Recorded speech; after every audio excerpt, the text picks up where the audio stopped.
Hello everyone, welcome to FilmHead, where we will provide you all kinds of information about newly released movie on internet, Netflix, Amazon Prime Video, or any other OTT platform or in theater worldwide. Let's start our today's topic as top movies of 2024. Number 1. Badland Hunters. This cinematic venture into a dystopian world, which is South Korean director Heo Myung-haeng's first full-length feature film, appears to have suffered from the same fate that the devastating earthquake has brought to civilization in the film. Pockets of hope in a vast field of nothing meaningful. Released on January 26, 2024, Badland Hunters encompasses a lively cast such as Ma Dong-suk, known as Don Lee as Nam-san, and his two younger counterparts, Lee Jun-young and On Ji-hye as Choi Ji-won and Lee Eun-ho, respectively. Badland Hunters stands at the intersection of a Venn diagram where disaster movies, bare-knuckle action movies, and science fiction meet in a synchronized act that religiously utilizes all the tropes at its disposal. A sequel to the highly acclaimed Concrete Utopia from last year, Netflix's latest original movie is fight choreographer Heo Myung-haeng's directional debut. It also stars his longtime sidekick and superstar Ma Dong-suk, also known as Don Lee, with whom Myung-haeng is presently working on finishing the Roundup series' 4th edition. There was no shortage of gore in Badland Hunters. When the bloodletting started, there was no sign of stopping. For the only way out is through Nam-sam's forever sleep punches. Number 2. Captain Miller.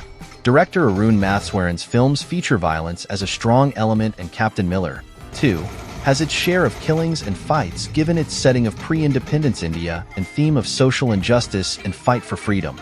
In general, Captain Miller is a movie about the fight for freedom, not just against oppressors but also from British colonizers.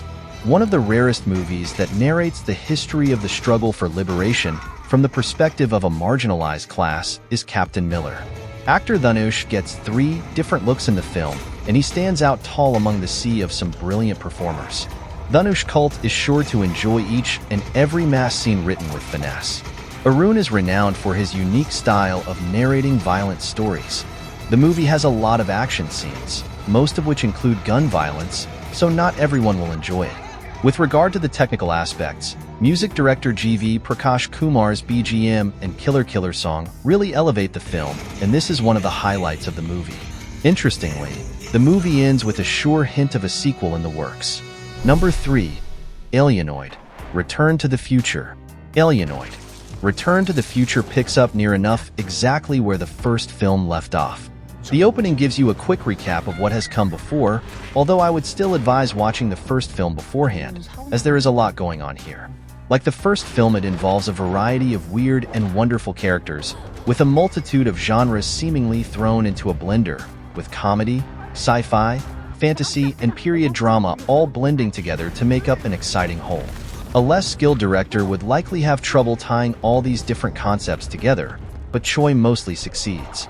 Those who were put off by the first movie's seemingly endless running time will be happy to learn that the sequel is only about 2 hours long.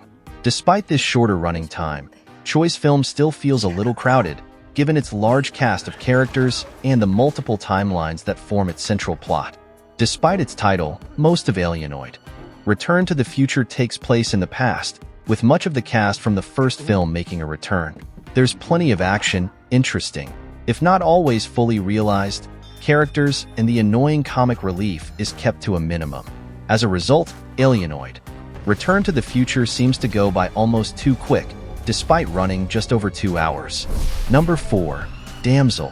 The new Netflix film Damsel, starring Millie Bobby Brown from Stranger Things, is a part of a relatively young wave of feminist movies that aim to debunk the preconceptions attached to fantasy movies like these. Its subversive claims that this is not a story where a white knight rescues a damsel in distress are made clear from the start. Yet, it has all the other time-honored elements. An evil queen, a naive younger sister, semi-unquestioning parents, and a prince under his mother's thumb. Damsel suggests it's ready to throw you into the thick of things. You know, like get on with the monster bits. More than the poor CGI and the utter unoriginality, it's painful to see veteran actors embarrass themselves with material like this. Angela Bassett, who plays Elodie's stepmother, is literally coming off an Oscar nomination. After all, a majority of Damsel involves Brown and a CGI monster. The film gives the dragon a lot of dialogue, but is unable to flesh her out meaningfully, despite spending 90 minutes in the cave. If anything, the dragon is made to look foolish as the film runs on. Number 5. Lift. Lift takes the heist genre to new heights with a thrilling and audacious plot that unfolds on the soaring wings of a 777-passenger flight. The film, directed with finesse by F. Gary Gray, introduces us to a master thief, played by Kevin Hart, whose charm becomes as crucial as his thieving skills. The narrative, blending heart, humor, and high-stakes action, follows this international crew as they embark on an impossible mission spurred by both love and law enforcement. A group of seasoned, high-tech thieves must steal $500 million worth of gold bars from a commercial airliner flying from London to Zurich. Their leader is Kevin Hart Cyrus, whom we see at the film start robbing a high-end art auction in Venice. This is the kind of movie that gooses its globe-trotting with shiny, aerial shots of European destination. The premise allows for plenty of flashy effects, largely when the airborne heist is underway. Yet Lift's glossy finish and pacey editing work against the film, giving it an over-polished look that feels jarring more than thrilling. Maybe the ideal moment to appreciate Lift is when you're flying yourself, needing something stupid to kill time and having nothing better to do. Number 6. Beekeeper. This is a really enjoyable revenge action film full of fast-paced action and corny bee-related dialogue. Great action movie with Jason Statham playing Jason Statham in an old-school Steven Seagal-style, nearly untouchable angel of vengeance romp. A man's violent quest for revenge gains national attention when it is discovered that he was a former member of the influential and covert Beekeepers organization. The film is the brainchild of director David Ayer and veteran action film and thriller screenwriter Kurt Wimmer. With age, Statham has only become better as a leading man, the kind that makes you lean forward in your seat. This performance is an extension of his outstanding performance in Guy Ritchie's Wrath of Man, where he was likewise tasked with holding the attention of the audience while portraying a figure who was more concept than real person. Politically and philosophically, the movie wimps out in the end, in the way that a lot of vigilante action flicks wimp out, by reassuring us that the problem isn't systemic corruption baked into the national character or the human species, but a few bad apples doing bad stuff without their well-meaning boss's knowledge or approval. Still, at its best, which is when Statham dominates the screen, shooting and maiming bad guys and setting gigantic fires, The Beekeeper is a work in the spirit of Billy Jack and the original Walking Tall. It's a fantasy about how satisfying it would be to brutalize and kill the sorts of white-collar crooks who prey on innocent people without fear of punishment. Number 7. Dune 2. Dune, Part 2 is quite simply the best blockbuster of the last decade for science fiction films.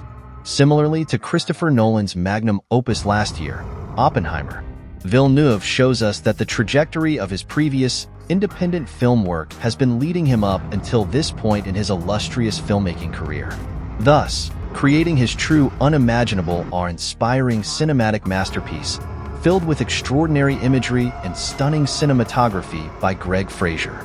This is one of those films that comes around every so often, but leaves you utterly breathless with your jaw hanging on the floor the whole way through. It's that dazzling and grand.